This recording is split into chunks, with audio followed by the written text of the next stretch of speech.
So I'll just start by thanking everybody. Thank you for attending this webinar. Lacombe County finds soil erosion very important. The last few years, the reason we're hosting this is we've found more soil and water erosion the past couple of years than we have in previous years. So we found it important to promote this topic and try to get folks to implement better practices or more effective practices on their landscape. So with that being said, I'll introduce our presenter, Dr. Ross Mackenzie. He's a retired agronomy research scientist, and he was employed with Alberta Agriculture for 38 years. His education portfolio consists of a Bachelor of Science in Agriculture with a double major in Soil and Plant Science from the University of Alberta, a Master's in Science in Soil Science, Soil, Plant, Water Relationships from the University of Alberta, and a PhD in Soil Fertility and Chemistry and Plant Nutrition from the University of Saskatchewan. His career began in 1982 to 2013. He led the agronomy research program across Alberta for Alberta Agriculture, specializing in soil fertility and agronomic research and dryland irrigation and problem soil management. From 1993 to the present, he's been a professor with the University of Alberta, instructing the 4th year agricultural soil management and irrigation science course. So I'll let you take the reins there, Ross. Okay, well, thanks very much, Jalen, for inviting me to speak today. And I'll kind of focus on wind erosion and water erosion, but let me just kind of point out that when you look at me on the screen, if I look like I'm an old guy, I admit that I am. I worked for Alberta Agriculture for 38 years, and I retired 9 years ago. So if you get 2 bit of math, obviously I'm an old guy, but and actually I don't really speak very much anymore. So I'll do my best to kind of cover this particular topic. So maybe we'll just get cracking. So I thought,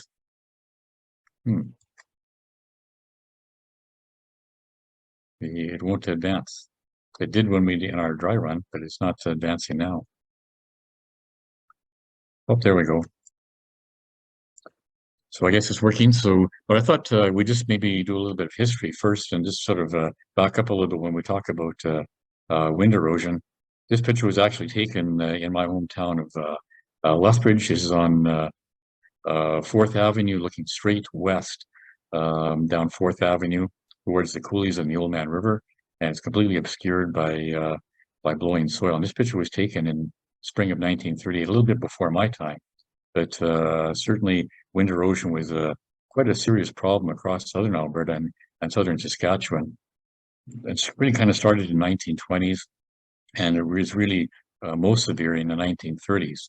And why was that? Well, first of all, the dominant cropping system back at that time across much of the prairies was a wheat fallow system.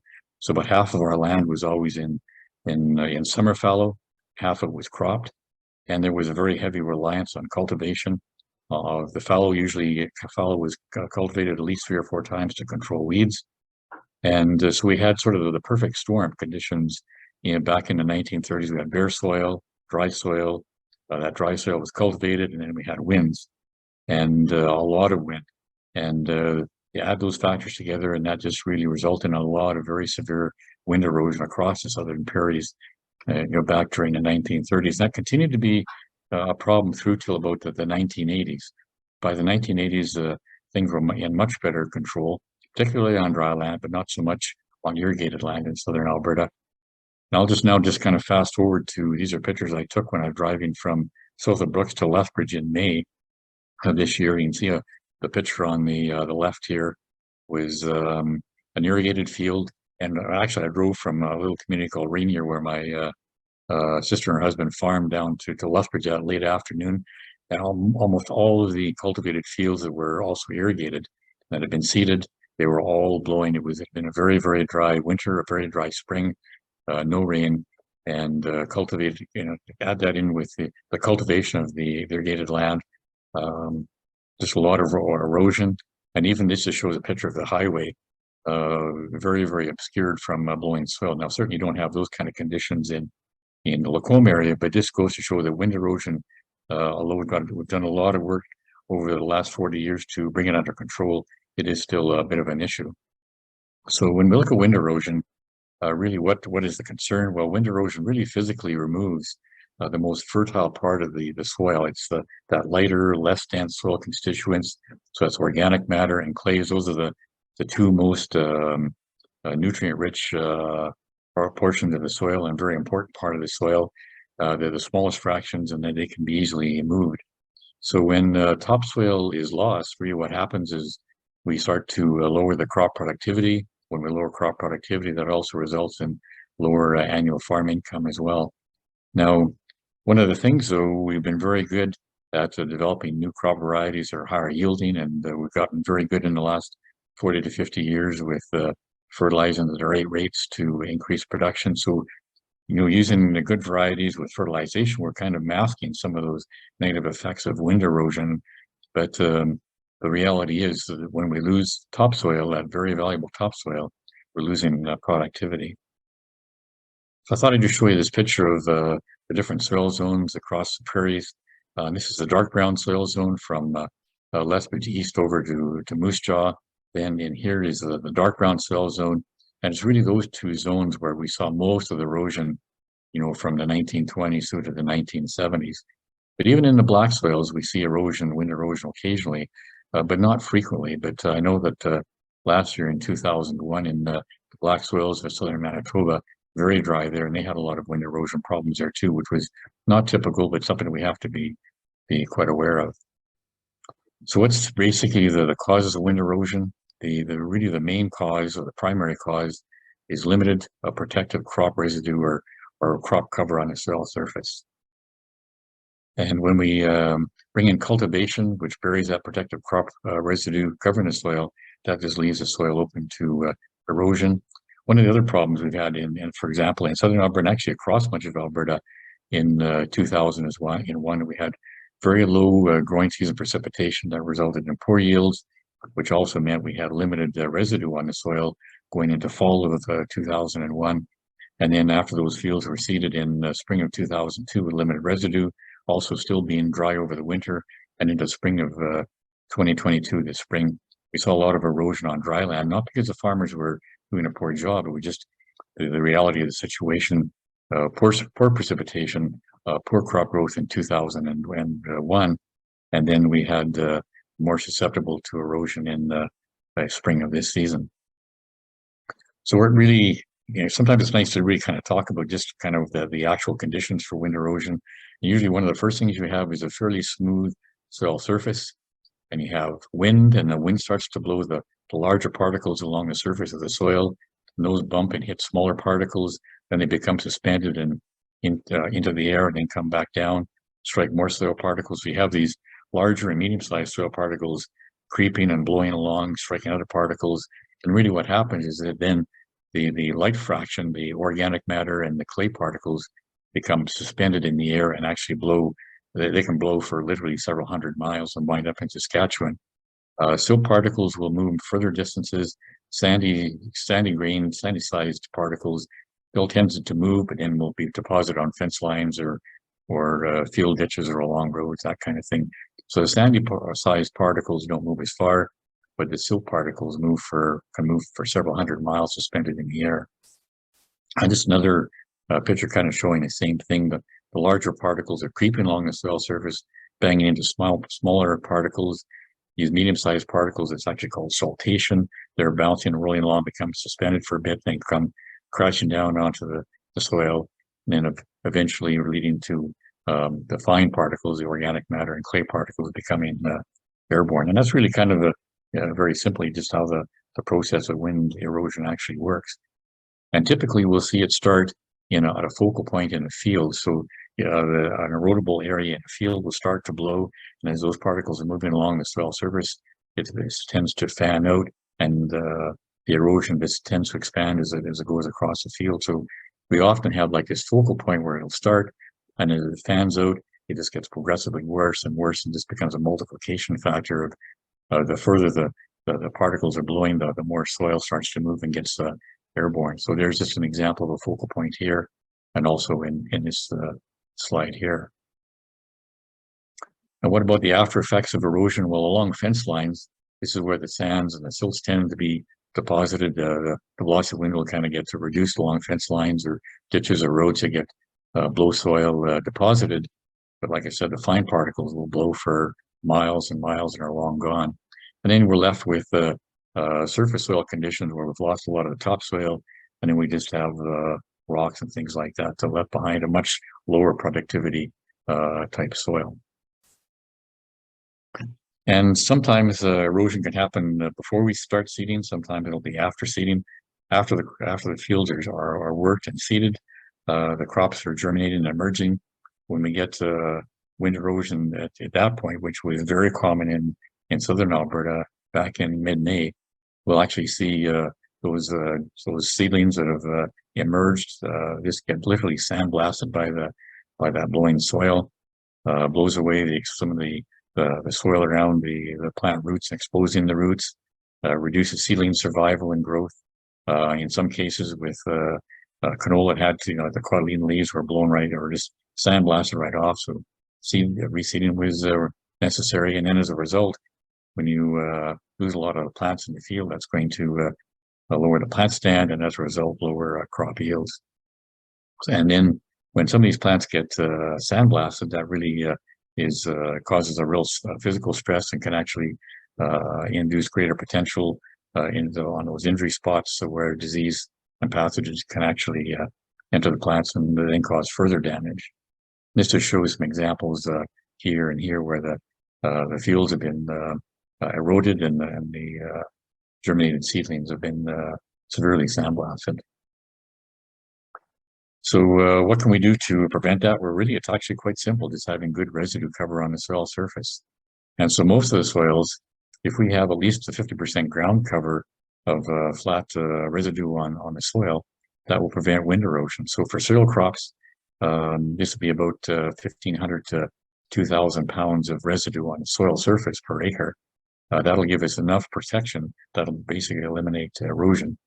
On erodible soils like sandy soils that are more prone to erosion, you might actually have to be upwards of 2,500 pounds of residue per acre to prevent erosion. And different soil textures, as I mentioned, sandy soils are more erodible than loam or fine texture soils. These soils that are kind of in that loam, clay loam, silt loam, they have sort of a moderate amount of sand, silt, and clay, and they're probably the most resistant to aggregate breakdown and wind erosion. But if the soil is bare and dry and you've had cultivation, then that really opens up pretty much all soils to erosion. But the coarser texture, the sandier soils are most prone to severe erosion. So when I talk about 50% or 75%, what does that look like? So this just shows what a soil surface would look like at 25, 50, 75, and 90% cover. And we want to have at least 50% cover on that soil to protect it. So that's what it'll look like at 25, 50, and that's just residue lying flat on the soil surface. 75 and then 90. And once you get up to 90, then that's actually almost too much if you're wanting to be into a direct seeded situation. But kind of in that 50 to 70 is kind of a nice range to begin. Now, how can you actually measure that? Well, one of the little tools or tricks that we used in the past was we just have a 5 meter long rope, and we just have a 1 centimeter wide black tape, and just put a black banded tape around that rope every 15 centimeters for that full 5 meter long rope, and then just lay the rope out diagonally, nice and tightly at a 90-degree direction to the tillage, and then you just count the number of hits along for each place you have a black band. On the left side, just count wherever it's a hitting stubble or not hitting stubble. But you want to count where it's hitting stubble. So say, for example, you do it in 4 spots, and you have 10 hits on the first try, 5 hits on the second, 15 on the third, 12 hits on the fourth try. Add them together, it comes to 42, and that works out to 42% of ground cover. So if you did that in your fields, trying to figure out, what was the actual percentage, this would be a very simple way to do it. And as long as you've got 50% or more of ground cover, then you know you're going to be in good shape. And you don't have to do this a lot. After you've done it a bit, you get pretty good at estimating just by visually looking at what the percentage are, whether it's 25, 50, or 75%. But for medium textured soils, kind of in that loam category, you'd want probably around 1,500 pounds per acre. For fine textured soils, they're a little bit more prone to blowing than the medium. So probably more around 2,000 pounds per acre. And for coarse textured, sandy loam or loamy sand soils, you want to be up in that 2,500 pound range. And that would be the percent residue cover roughly you'd want to try and target or shoot for. A lot of people over the years have said, well, shelter belts are really important, and they were used more back in the 1950s. These pictures are from where my wife grew up in southern Saskatchewan. But here's we have standing stubble, and here we have fallow. But the problem with things like carigana hedges, it really only reduces the velocity for a very short time. 2 to 3 times the height of the shelter belt is where the wind velocity will be reduced, and then after that, you're back up to where you were before. And shelter belts, you have to have a lot of them, and they're very inconvenient. Well, I know that they're still promoted by some, but I'm not a big fan of them. With the large equipment we have and the large fields, they don't really have a place. I just prefer to see standing stubble and good residue cover is really kind of the best thing for preventing wind erosion. But you'll still hear people talking about it, but I'm not really a big fan. They're just not really that practical. Now, the other thing that we need to think about, if you are in a situation where fields are blowing, one of the things we do need to talk about is emergency wind erosion control. And one of the things you can do at the focal point is go out and broadcast a heavy rate of manure somewhere around 30 to 50 tons an acre. That would certainly help to reduce the erosion at the focal point if you have access to manure. But a lot of farmers don't, and so then kind of the next best thing is emergency tillage, and it's not something that I like to recommend, but if fields are blowing, then that's really almost your only option. So the purpose of emergency tillage then is to go to that area where the soil is starting to blow with a smooth surface and it's bare, and just cultivate to bring up as much clods or lumps as you possibly can, make the surface as rough as you can. Because when the soil is smooth, that's a perfect runway for soil particles to blow and then become airborne. But if you make the soil very rough and cloddy, then that prevents it. So a very rough soil surface will reduce the wind velocity of the soil surface, and then it allows that rough soil to trap those blowing particles. They really won't blow at all. And if you do cultivate, you want to be working perpendicular to the prevailing wind direction. So if the wind is from the southwest, you want to be working northeast back and forth. But we have to remember, though, if we do cultivation, these soil clods are only going to stay like that for a short period of time. With freeze thaw and wetting and drying action, it doesn't take long for them to break down just from natural processes. Then the fields can start to blow again. So I only recommend tillage to stop the soil from actually blowing. In terms of how to do it, well, usually if you just go in with a heavy-duty cultivator with conventional shovels or lister shovels, or sometimes used in southern Alberta. I'll show you what the picture of those looks like in a minute. Or just go in with chisel points are probably the best. And even better if when you put the chisel points on, you put a 1-inch spacer between the shovel and the shank on the top bolt, then that just tips that shovel point downwards at a little sharper angle, and that'll help to bring up some nice lumps and clods to reduce the soil from blowing. And you can use rippers or subsoilers in some cases as well. So these are what lister shovels would look like, and they're quite helpful to bring up lumps from the subsoil. And in some cases, if it's really bad, we've actually had to go in with cats and rippers to bring up the lumps. So here's just an example. We're going in with a cat with a ripper, and at a 90-degree angle to the direction of the wind, and every third 20 or 30 feet to create a rough surface to stop the particles from blowing. Now, in this case, so the farmer's cultivating a very sandy soil. He's not bringing up any lumps at all. Within a matter of a couple of days of a blowing wind, he'll smooth his surface over again, and things will start to blow. So in this case, this can be effective, but in this case, it's not going to be very effective to control the blowing soil for very long. So using tillage successfully, you do want to till just deep enough to prevent or to penetrate that firm subsoil to bring up clods to the surface. And you want those ridges to be at least 4 to 8 inches high to slow the velocity of the wind and trap the soil. And in terms of speed of the tillage, probably 3.5 to 4 miles per hour from travel speed. If you go faster than that, that tillage equipment will tend to maybe start to pulverize the soil clods, but at the lower speeds, you may not bring up enough clods. So you have to kind of play with your speed a little bit. So you're kind of bringing up the maximum number of clods and make it as rough as possible, not driving too fast or too slow. And I just did mention down here too, with sandy soils, like in that last picture I showed you, sandy soils don't have a lot of clay in them, so you can't really bring up clods very well. So the sandier soils are probably the worst to try to manage when you have the soils are actually blowing.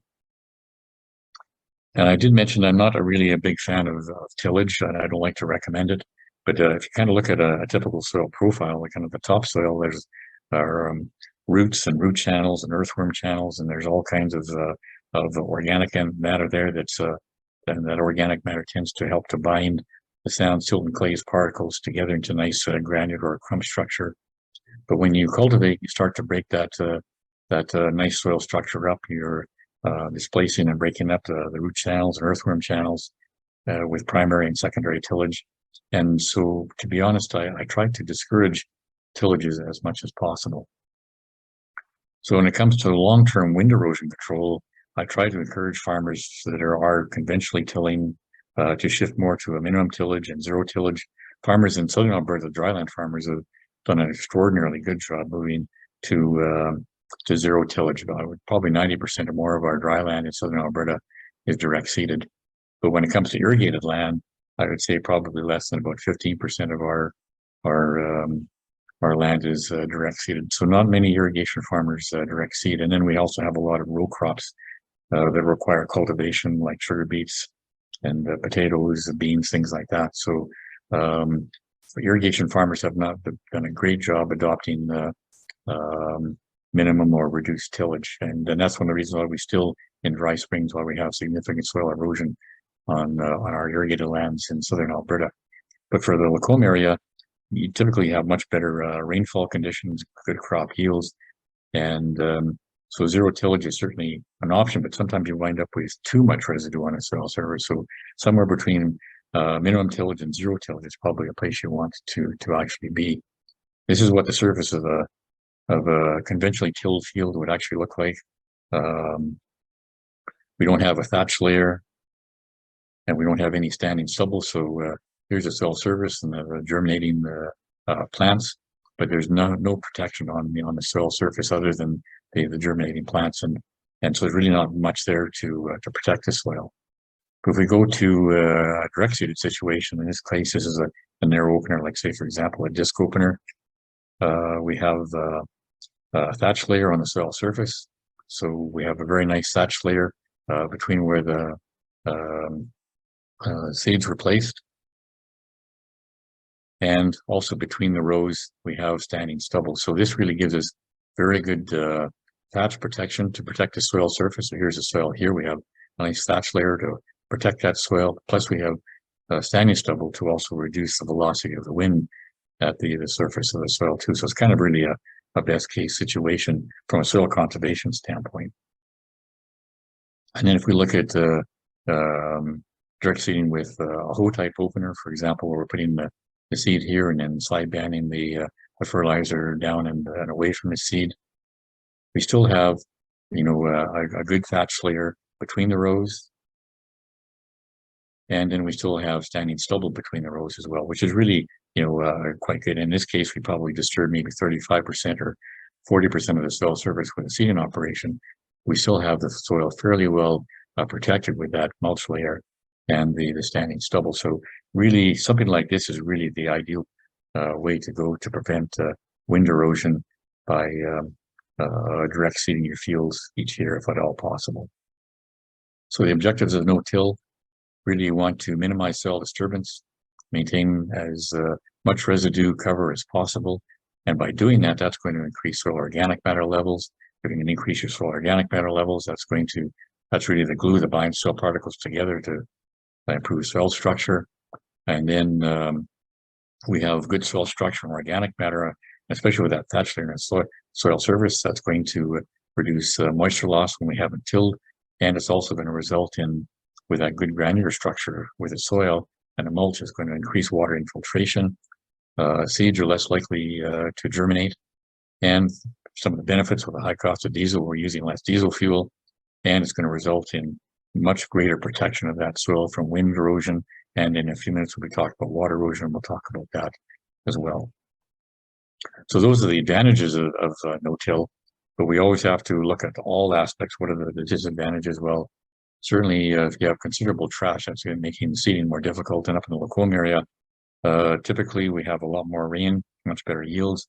I know that means we're going to have a lot more residue or trash to deal with. So sometimes that does become an issue. So direct seeding year after year after year may not always be possible. Periodically may have to do some tillage to get rid of and to bury some of that trash. Also, the other disadvantage is that with that residue in the soil surface, soil temperatures stay cooler longer in the spring. And then with cooler soil temperatures, that means maybe a little later seeding and then a little slower in terms of germination and emergence of crops. Also going to probably look at a shift in weed populations, which could be a bit of a challenge. And in wetter regions, I mentioned, like in the Lacombe area, you might develop a very thick mulch layer, which becomes a bit of a challenge for seeding. So that's one of the things you really have to pay attention to. And then there's other issues when you're not tilling. You're not mixing that top 6 inches or 7 inches of soil with tillage, and that top couple of inches with nitrogen fertilizer and direct seeding.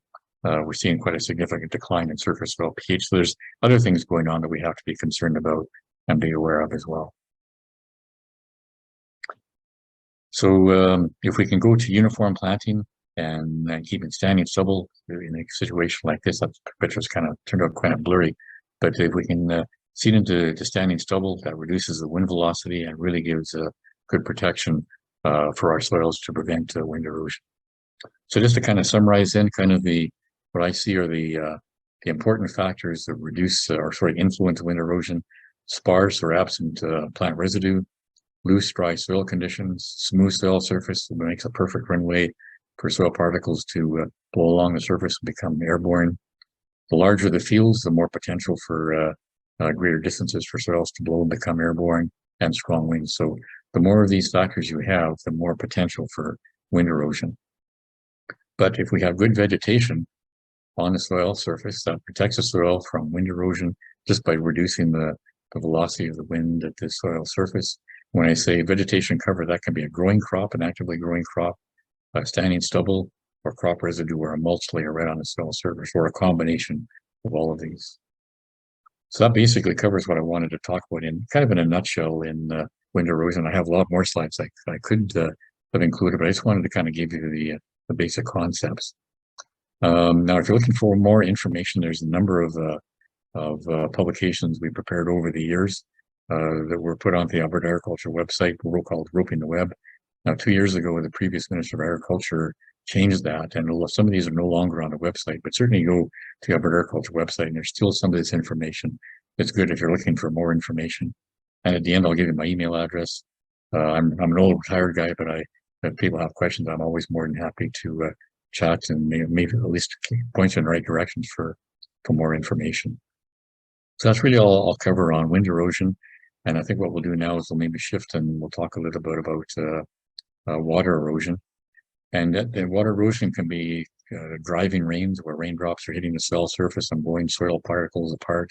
It can mean water running off fields where channels or rills are formed, or it gets to be so bad those rills become channels or gullies, small gullies like this one, or larger gullies like this one. And what are some of the things we can do to perhaps grass waterways, direct seeding, going to forage crops on eroded fields or fields that are more subject to water erosion. There's a lot of things we can do to manage that as well. So we'll just spend a little bit of time talking about water erosion. So I really look at snow melt in the spring. Rapid snow melt is a time of a major concern for water erosion. And then heavy rainfall, particularly in spring after the snow is melted and fields are bare, haven't been seeded yet, or shortly after fields been worked and seeded. If we get heavy rains, so those are kind of the times where soils are are most exposed and most susceptible to water erosion. So the conditions I'm looking for water erosion, bare soils are very vulnerable to erosion, but it's not just bare soil. It's the steeper the slope and the longer the length of the slope, the uninterrupted the slope lengths, the greater those soils are going to be are more prone to erosion. And soil texture plays a bit of a role, but if you have bare soil and the land is sloping more than 5%, it doesn't really matter what the texture is, they're going to be vulnerable to water erosion. And in some cases, if fields are cultivated, it's not uncommon to have a bit of a plow layer at about 4 to 6 inches, or a bit of an impressed cultivated layer that's where the subsoil is just a bit compacted from tillage. And if that happens, that really reduces the water infiltration into the soil. And so that can mean more water ponding on the soil surface. And if the land is sloping, then that water is ponding on the soil surface will start to run downhill, partly because of subsoil layers that are somewhat compacted because of a tillage or plow layer. And one of the things about water erosion, it doesn't really take very long. If you get a heavy rain for an hour, it's amazing how much erosion and water runoff can take place, even just in a very short period of time with a heavy rain. And often it's not uncommon when snows are melting or you have a heavy rain. It's not like wind erosion. Wind erosion is very visual. We can see it for miles. But with water erosion, that surface layer of soil is being taken away, and it can almost go unnoticed unless you're right there in the field, or you go on the field afterwards and you can see it. But when it's actually taking place, it's often not really that noticeable. But it is very destructive, and it can certainly result in very rapid loss of topsoil. And when soil and nutrients are moving into surface water, we get very concerned because the sediments into the water and the nutrients like nitrates and phosphates move into the surface soil, like our creeks, rivers, and streams. Then that really becomes a real concern for water quality for downstream users. Here's just some examples from southern Alberta that I've taken over the years, where we have sloping land, not a lot of surface residue. These fields have all been seeded, and you get pounding rains afterwards. Then you get the development of real erosion, so these channels aren't really deep, and with tillage they can be covered, but you can see that a certain amount of soil can actually be lost when you get erosion like this. And just again, a field that's been seeded, it's already up. Surface soil was lost up here and it flowed down to the lower slope positions, and then you can't even see any of the crop here. It's all been covered over by soil, that sediment that's moved with the water down to the lower slope position and then completely covered the crop. So just another example of a seeded field that eroded. So when is water erosion most prevalent? Well, really on lands greater than 2 to 5% slope. If your lands are sloping less than 2%, that's not a lot of sloping. So usually you're not going to get water moving off significantly to cause a lot of erosion. But once slopes start to increase from 2 to 5%, then water will move over that landscape a little more quickly, cause a little bit more erosion. And once you're over 5%, there's much greater potential for water erosion. And then when the soils are bare and you've got more than 5% slope, that really opens up that soil to increased water erosion. And so what are the processes then? It's really a 3-step process in terms of detachment. So you have soil particles or nice aggregates when the water is flowing or raindrops are hitting it are going to separate the soil particles and break them down.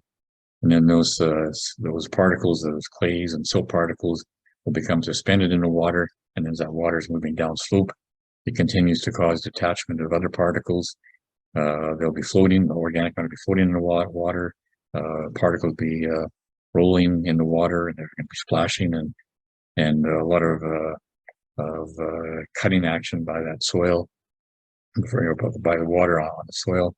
And then as that water moves down, it takes the soil with it, and then you finally get to maybe a spot in the field where it's there's less slope, so the water velocity slows down, and the sediments that have been picked up by the water will be deposited at lower slope positions. So you have detachment, transportation of those particles, and then finally deposition. And hopefully it stays on your land, but in fact, there are times it'll go to your neighbor's land or all the way down to nearby creeks or rivers. So What do we do to stop that transport? Well, somehow we need to stop or at least slow down that water movement to control the erosion. And in some cases, it's possible to stop it. But in many cases, as long as we can slow that velocity down so it's non-erosive, then we're okay.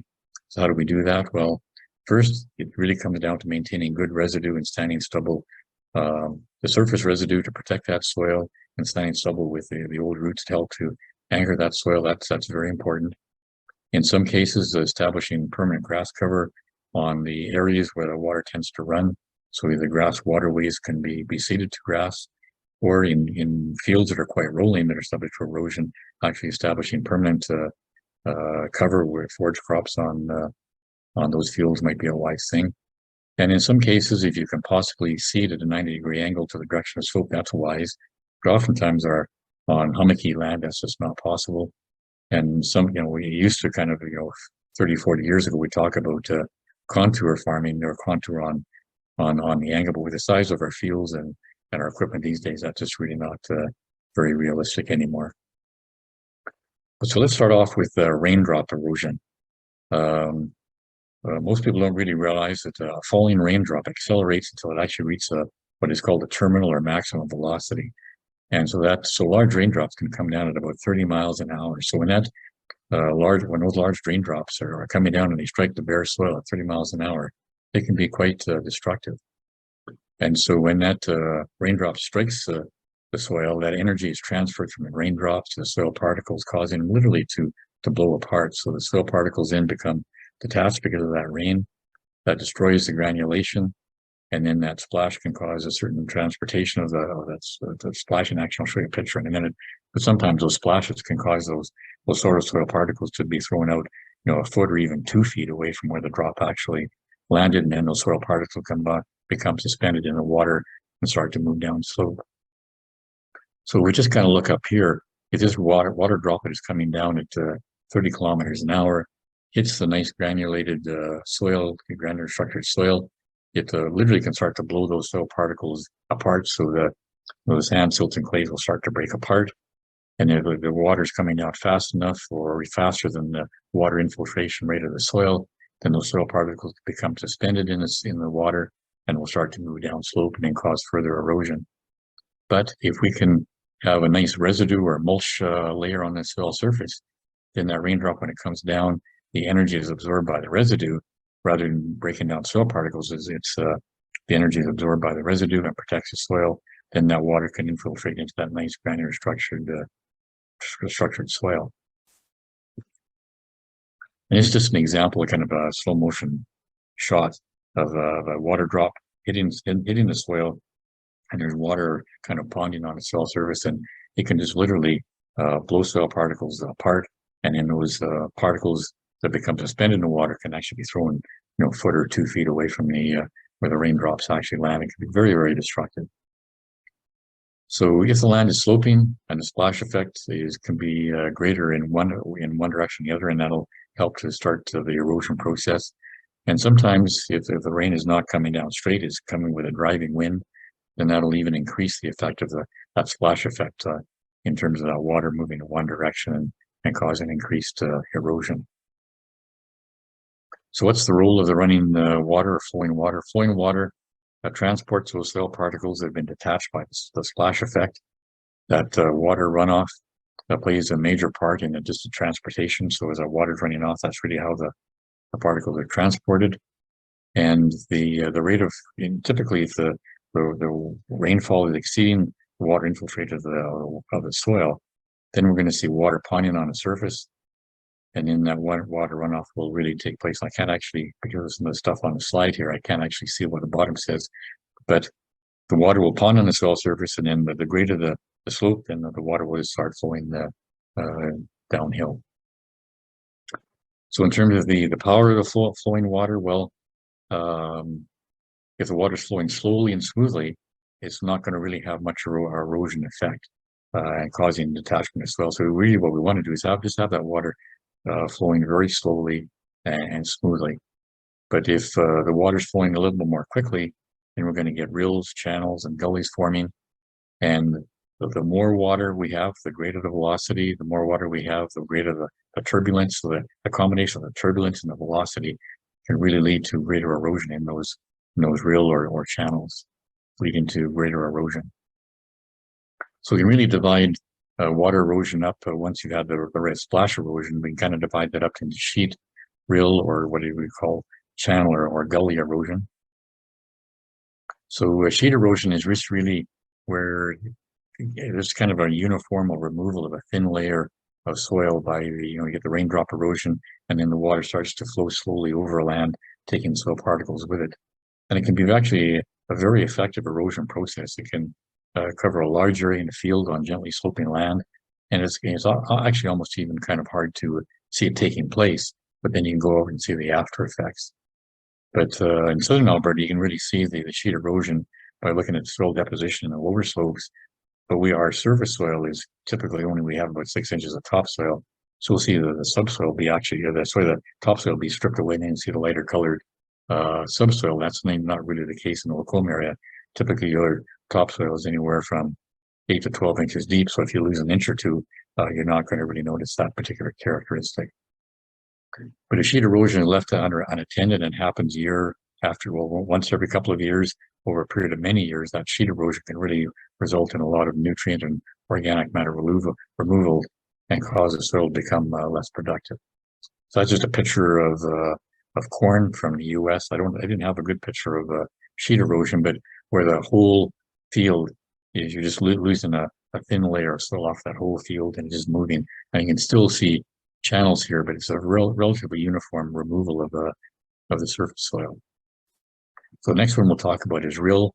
And typically we'll have splash erosion occurring across the whole field, and then the sheet erosion happening over up here, but then the water will start to channel, and then it'll form these rills. And then as the water is moving downslope, it accumulates more and more water, increased velocity, increased erosive action. And so by the time you get down here, sometimes these rills might be a foot deep. And then you can see that there's a certain amount of sediment has actually been deposited down here from the upper slopes as well. So you wind up losing topsoil up here, and then deposition at the lower slope position where things kind of level out. So when we talk about rill erosion, typically that's the most common type of erosion we see across Alberta. Rill erosion really just simply is the removal of soil by concentrated water running through little streamlets or head cuts, what I call these small channels. So we would call that rill erosion. And the soil detachment in a rill occurs as the water is flowing, and the amount of water is flowing as it increases, and the velocity increases, and then as slope increases, the velocity will also increase. So as detachment continues or flow increases, the rills become deeper and wider. And but typically they're not more than about a foot deep, and so it can actually be fairly easily masked by just going back into that field at the end of the season and cultivating with conventional tillage equipment. And so we tend to overlook rill erosion, but it's still relatively destructive in the long term. And it occurs when the soil is removed by water from small streamlets that just run across the landscape. But so that's what I refer to as rill erosion. Then the next one, as I refer to, is channel or gully erosion.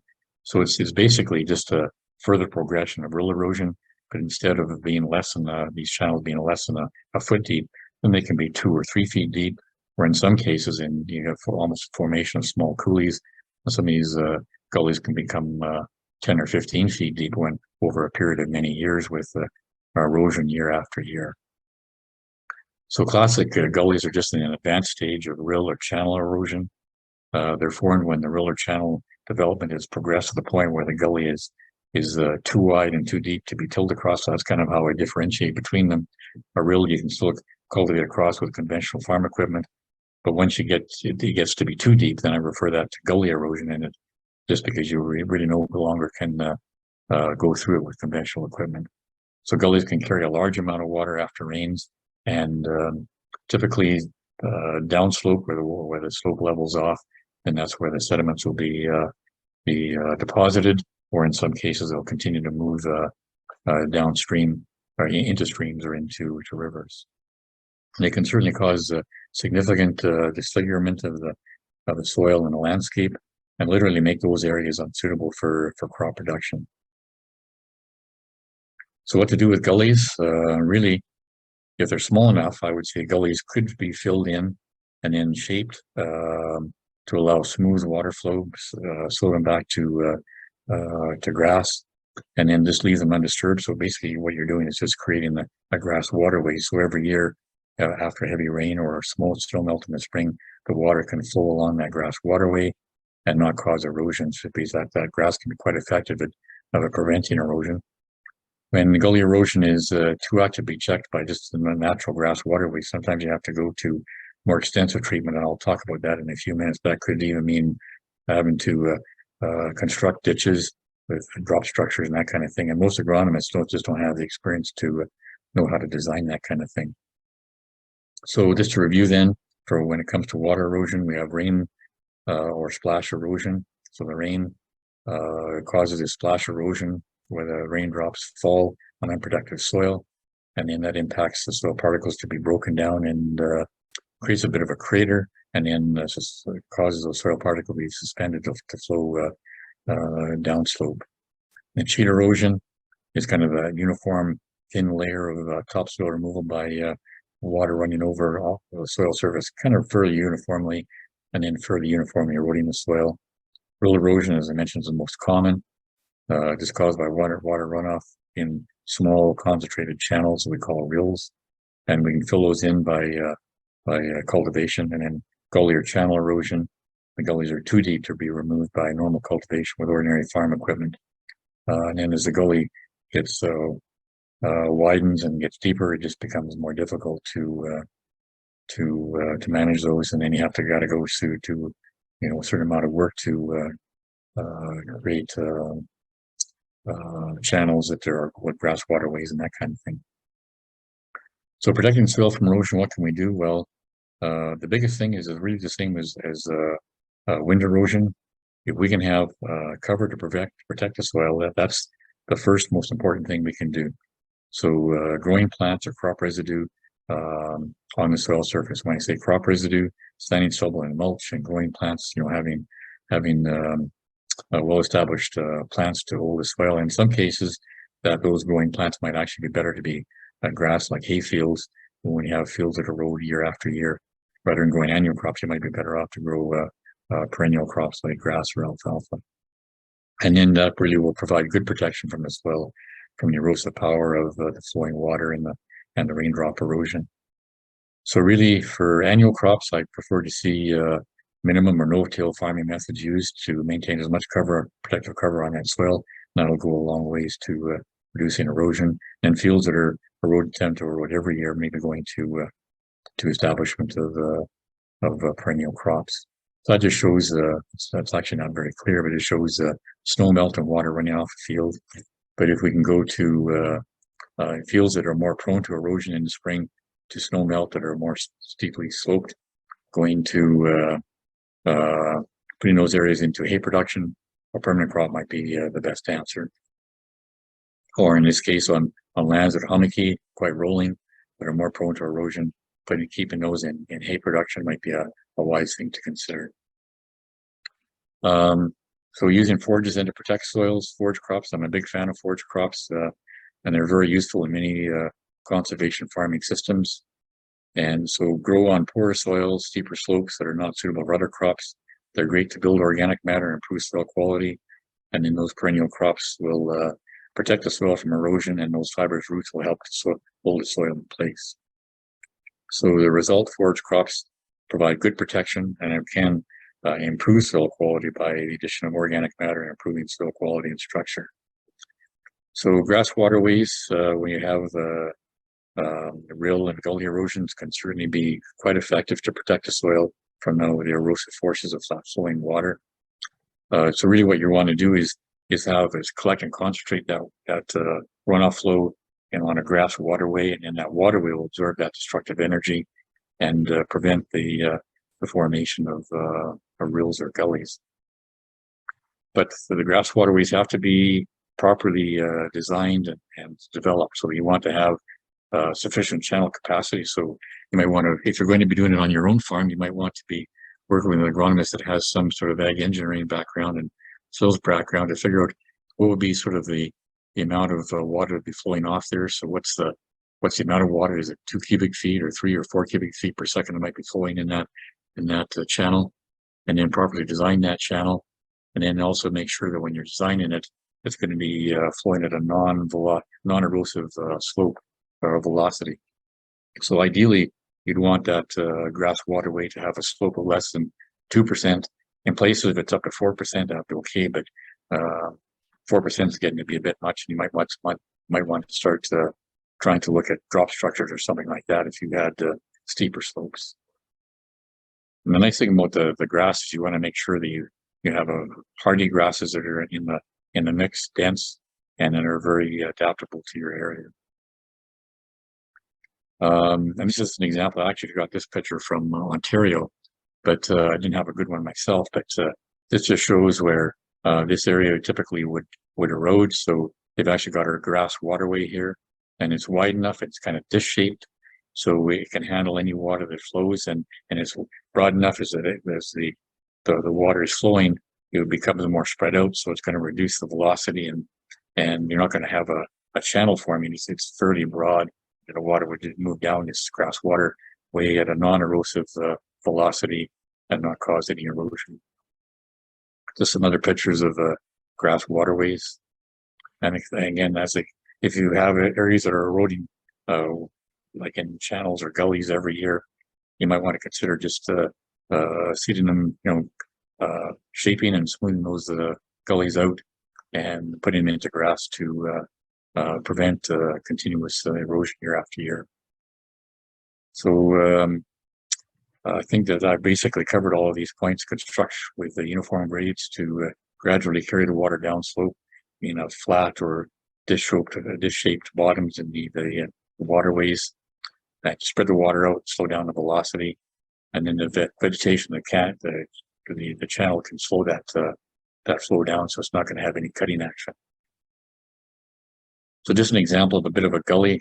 So the grader comes along and shifts the soil to the side, and then smooth this out with a grade that's hopefully less than about 2%, and then actually going in and seeding and maybe having the side slopes at a 3-to-1 or even better at a 6-to-1 side slope, and then seed through them, and then get grass established. And then because they have a nice wide channel here, the water can flow down, and a well-established grass will hold it, not allow the water to erode the soil. So just an example of where the channel was, a significant gully actually formed over a number of years, and the side slopes were probably 3-to-1 and maybe more like 2-to-1 over here. But this thing's been sloped, topsoil replaced, and then a nice wide bottom on the channel to handle that water when it's flowing off the fields into the gullies. And then once it's fenced off and grassed, it will not result in erosion in the future. So in terms of maintaining the grass waterways, after heavy rains and spring snowmelt, you want to inspect them. Any place sometimes you do have a bit of erosion taking place, you want to repair and reseed. Make sure you mow them, especially in late fall. Mow them so it allows the snowmelt to not be impeded, and you have tall grass in the lower areas of those channels. Those tall grass will help us to trap the snow, which is maybe not ideal, because then the water flow might become adjacent to the canal or the channel rather than right in the channel. And try to make sure that if you're going to graze those areas, don't do it when it's wet and soft, because those cattle hooves can really start to really create a bit of a mess. So you don't want to graze them when they're wet and soft. So just to kind of wrap up then, what would be the characteristics of an eroded soil? Well, loss of topsoil, loss of organic matter, loss of the plant nutrients, both organic and inorganic. And then we've lost particularly the clay particle sized that are very important for holding the plant nutrients as well. And then by losing organic matter and clays, it's going to affect the loss of the soil structure, and that erosion, whether it's wind or water erosion, will cause a decline of soil structure. You wind up with the topsoil lost, but the stones that are left behind. Subsoil may be exposed, and typically subsoil has poor structure and very low fertility, so not very productive. Typically, subsoils also have a higher bulk density, so water's not going to penetrate, roots aren't going to penetrate that subsoil like it would very nice, healthy topsoil. And then as a result, with the loss of this good structured topsoil and the bulk density increasing in the subsoil, and it's going to result in poor water infiltration. And then soils with lower organic matter are going to crest after rain, and that's even going to further reduce water infiltration for future rainfalls. So just these are some of the characteristics of eroded soil, and the more we can prevent this, the healthier your soil is going to be. And so, like I said, all these factors will lead to poorer crop growth, poorer yield, and reduced income. So just going back to Southern Alberta, where I'm from, just showing wind erosion. This was about 10 years ago on an irrigated field along Highway 3 between Lethbridge and Tabor. And in 2013, the last year, I was actually working. Somebody said, well, how much is topsoil actually worth? And I thought this would be kind of a nice place to end. So I just looked at 2 inches of topsoil. We lost 2 inches of topsoil. What would be the replacement value of how much organic matter would be lost? How much total nitrogen that's in organic form in the organic matter? How much phosphorus, about half the phosphorus in our soil is in the organic matter, and how much potassium would be lost? Our clays are very rich in potassium, and we'll lose a lot of potassium in wind erosion and water erosion. So what would that be for a dark brown soil? It typically has an organic matter content of 4%. So in 2013, I estimate it would be around $7,600 for a typical dark brown soil in the Lethbridge area. So if you had a 5,000 acre farm and you lost 2 inches of your topsoil, what would that be worth? Well, it'd be worth about $38 million as a replacement value. That's not you'd never go and do that, but that's what the actual replacement value would be. So in 2022, so I did this in 2013, 9 years later. We know what has happened with fertilizer prices. So this value would really be almost double what I calculated in 2013.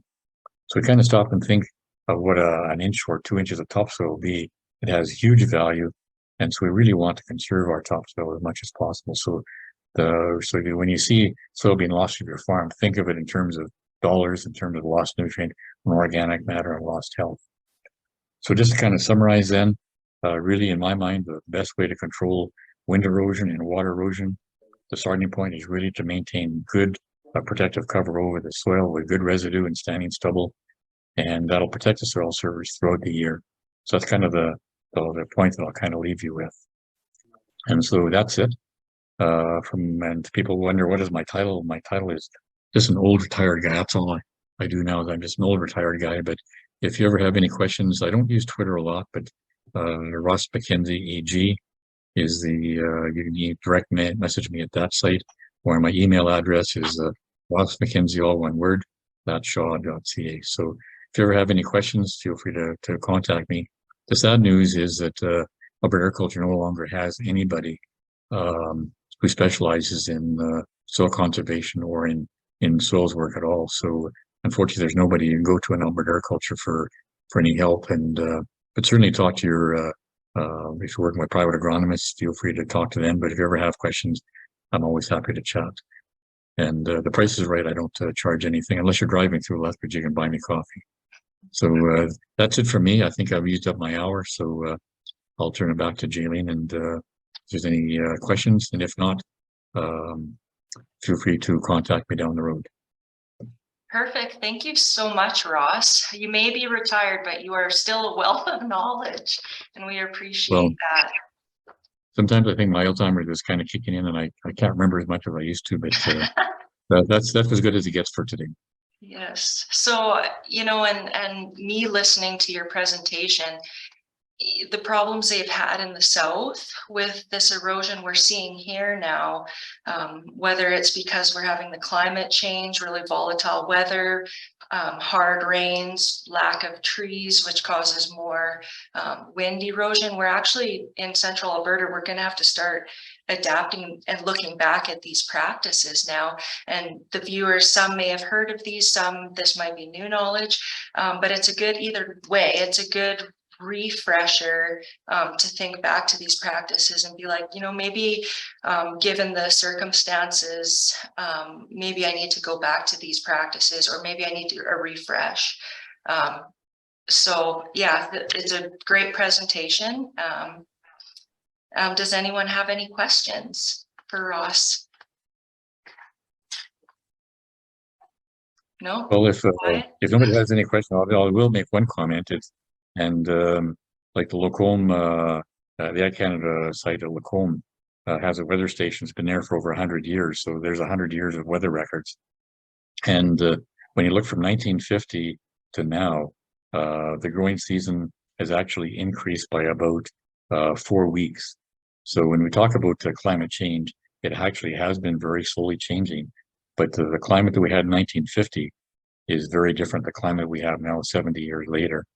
So and in reality, we're gaining a little bit of a longer season, a little longer in the spring, and definitely longer in the fall. And so that is causing differences in terms of precipitation, susceptibility to wind erosion and water erosion and things like that. So it's just something we have to be thinking about, and just looking, and every farmer just has to constantly be looking at what are my cropping practices and my overall farm management, and what are little things that I can be doing to constantly kind of improve and the soil health and reduce the wind erosion or water erosion that might occasionally be taking place. And an erosion, a wind erosion event or a water erosion event might only take place for a couple of days a year, but significant losses can take place during that time. So hopefully these thoughts that I just passed on are just a bit of food for thought, something to think about down the road. Awesome. Thanks so much, Ross. And thank you everyone who attended. Enjoy the rest of your day. Okay, thank you.